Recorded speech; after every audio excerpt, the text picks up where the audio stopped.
Oke, Assalamualaikum warahmatullahi wabarakatuh. Kami dari kelompok regional Asia Selatan akan mempresentasikan eh, hasil diskusi kami, yaitu berupa perebutan wilayah Kashmir antara India dan Pakistan yang diampu oleh Ibu Dr. Rahmanili MPD dengan kelompok yaitu ada Marta Polizulfa, Peggy Afrianti, dan Friska. Baiklah, untuk materi pertama mungkin akan dibacakan oleh saya sendiri. Informasi umum mengenai wilayah Kashmir. Kashmir merupakan suatu wilayah perbatasan yang terletak di tengah-tengah India dan Pakistan. Kashmir disebut juga dengan istilah A Little England in the Heart of Asia, yang dicetuskan oleh seorang penulis asal Inggris yang bernama John Kay. Kashmir memiliki tanah yang subur serta keindahan alam yang luar biasa. Tidak hanya pemandangan yang fantastis seperti pegunungan dan lembah-lembah yang mengitari seluruh wilayahnya, budaya dan tradisi lokal masyarakat Kashmir juga menjadi daya tarik tersendiri. Latar belakang perebutan wilayah Kashmir. Latar belakangnya itu Kashmir telah diperebutkan oleh India dan Pakistan sejak tahun 1947 yang menciptakan konflik tanpa ujung hingga saat ini. India mengklaim Kashmir sebagai wilayahnya berdasarkan keputusan Maharaja Hari Singh untuk menggabungkan wilayah Kashmir dengan India setelah minta bantuan untuk melawan militer Pakistan. Sedangkan klaim Pakistan didasarkan pada justifikasi Two Nation Theory, yakni Kashmir merupakan wilayah mayoritas Muslim. Di sisi lain, Kashmir memiliki alam yang sangat indah dan sumber daya alam yang melimpah. Wilayah Kashmir merupakan tempat strategis untuk membangun pertahanan militer. Kashmir juga memiliki 3 sungai besar yang menjadi sumber daya bagi Pakistan dan India yang memperebutkan pengelolaan perairannya, yaitu Sungai Jhelum, Chenab, dan Indus, serta kaya akan hasil tambang seperti emas, batu zamrud, dan batu delima. Keunggulan Kashmir memperkuat keinginan kedua negara untuk menancapkan pengaruh dan memperebutkan wilayah tersebut. Baiklah,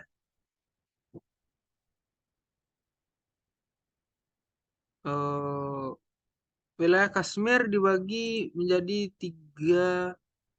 Saya ulangi, wilayah Kashmir dibagi menjadi milik 3 negara. Yang pertama ada Pakistan, mengontrol barat laut. Kedua ada India, mengontrol tengah dan bagian selatan Jammu dan Kashmir. Yang ketiga Republik Rakyat Tiongkok menguasai timur laut. Maaf, meskipun wilayah ini dalam praktiknya diatur oleh ketiga negara tersebut, India tidak pernah mengakui secara resmi wilayah yang diakui oleh Pakistan dan Cina. Pakistan memandang seluruh wilayah Kashmir sebagai wilayah yang dipertentangkan dan tidak menganggap klaim India atas wilayah ini. Sebuah pilihan yang disukai banyak orang Kashmir adalah kemerdekaan. Namun, baik Pakistan dan India menentang hal ini. Baiklah, untuk materi selanjutnya, mungkin akan dibacakan oleh rekan saya, Peggy. Pada Peggy dipersilakan.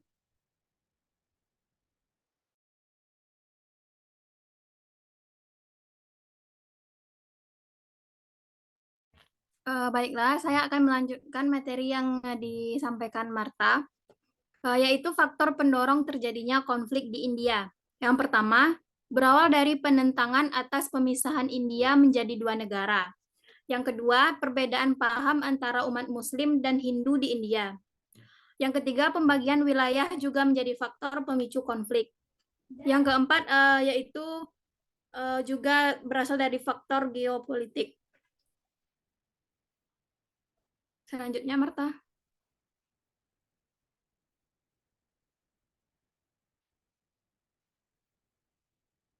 Periode yang selanjutnya yaitu periode konflik di Kashmir. Dimulai dari 1 Januari tahun 1949 hingga sekarang. Selanjutnya, Marta.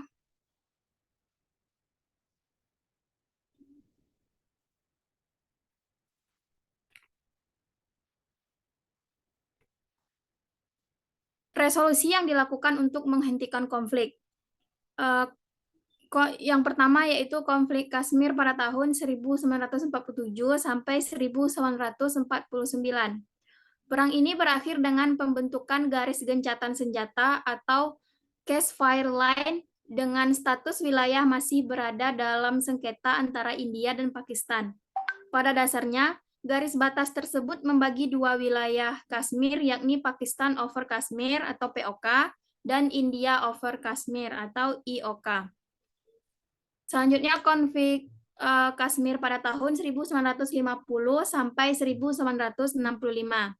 Majelis Konstituante Kashmir yang merupakan pemerintahan boneka buatan India pada 6 Februari 1954 meratifikasi pengintegrasian wilayah Kashmir kepada India.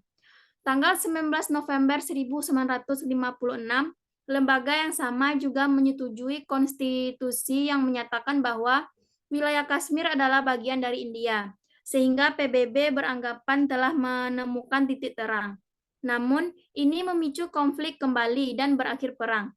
Pada tanggal 10 Januari 1966, India dan Pakistan menyatakan akan menarik semua pasukan bersenjata dari kedua negara. Selanjutnya.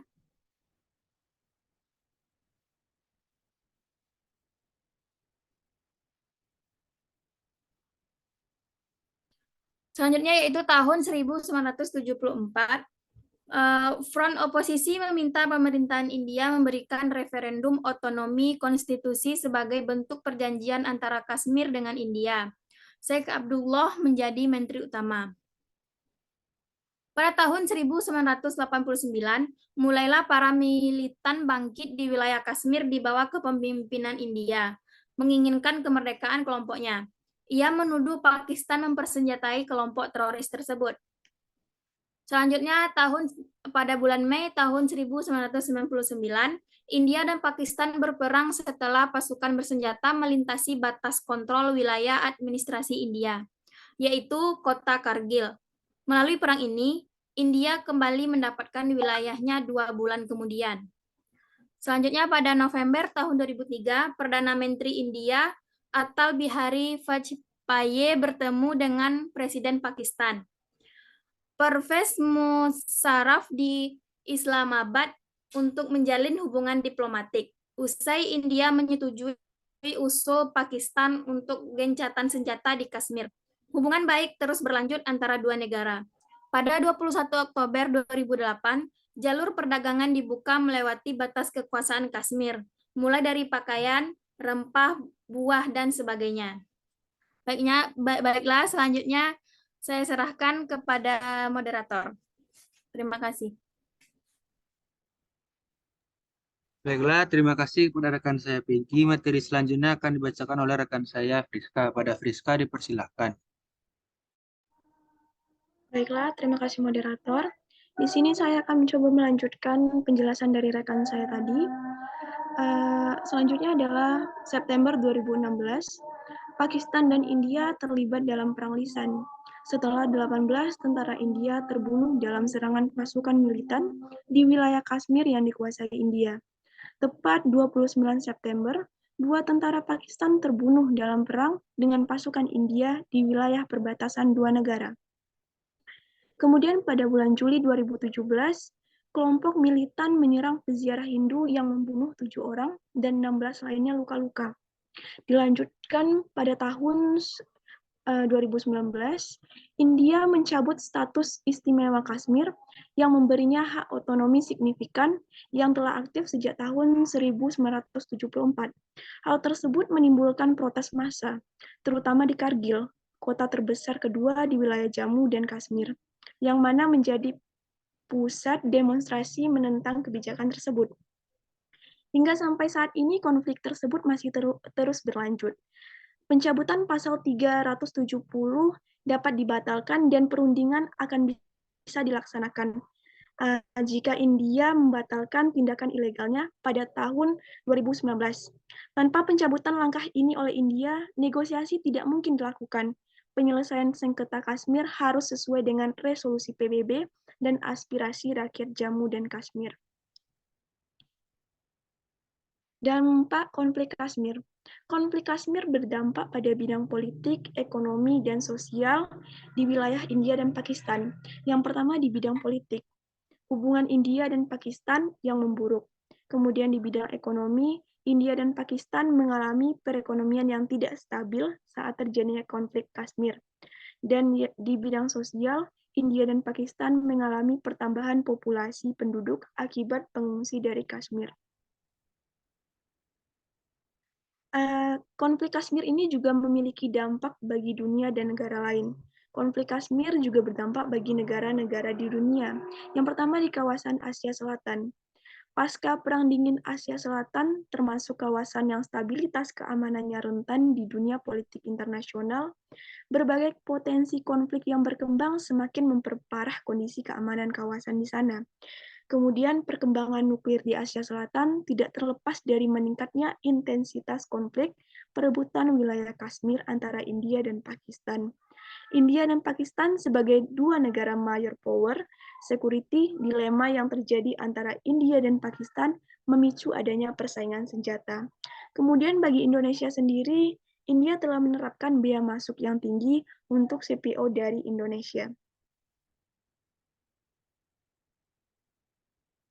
Baiklah, sekian saya kembalikan kepada moderator. Baiklah, terima kasih kepada rekan saya Friska. Mungkin itu yang dapat saya sampaikan.